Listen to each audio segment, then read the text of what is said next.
I greet you all in the name of Jesus Christ. Today I am going to speak about the Trinity. The topic of the video is Trinity and explanation. Trinity says that there is only one God, but there are three personalities in that one God. The three personalities are God the Father, God the Son, God the Holy Spirit. It's very difficult to understand the concept because how in one God three personalities are there? How three personalities can be called as one God? These are some questions which remains in the mind of people and Christians.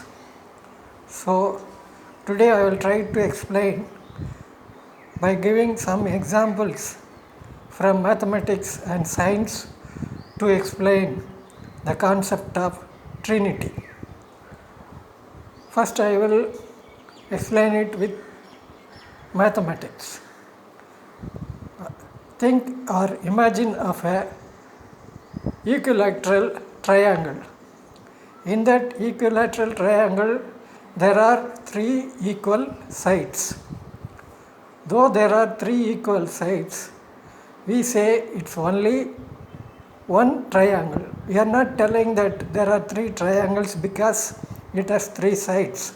In the same way, though there are three personalities, we are saying that all the three personalities are in one God.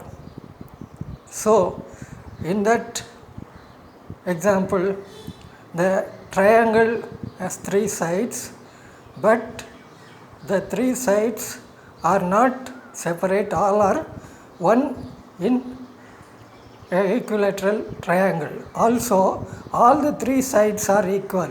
In the same way, Trinity, all the three personalities are equal. That is God the Father, God the Son, God the Holy Spirit. So, all these things are equal, but there is no three gods, only one God. This is based on mathematics. The next example I will give is from science, that is chemistry. So, everyone knows that water exists in three forms. That is, in gaseous form it is existing and it is called steam, and in liquid form it is known as water, and in solid form we call it as ice. So for all the three forms the chemical formula is H2O. So the substance of ice, water and steam are the same, though the forms are different. So in the same way, we have three personalities in only one God. That is, we have God the Father, God the Son and God the Holy Spirit in one God. So I hope these explanations will give some clarity and understanding about the concept of Trinity. Thank you. God bless you.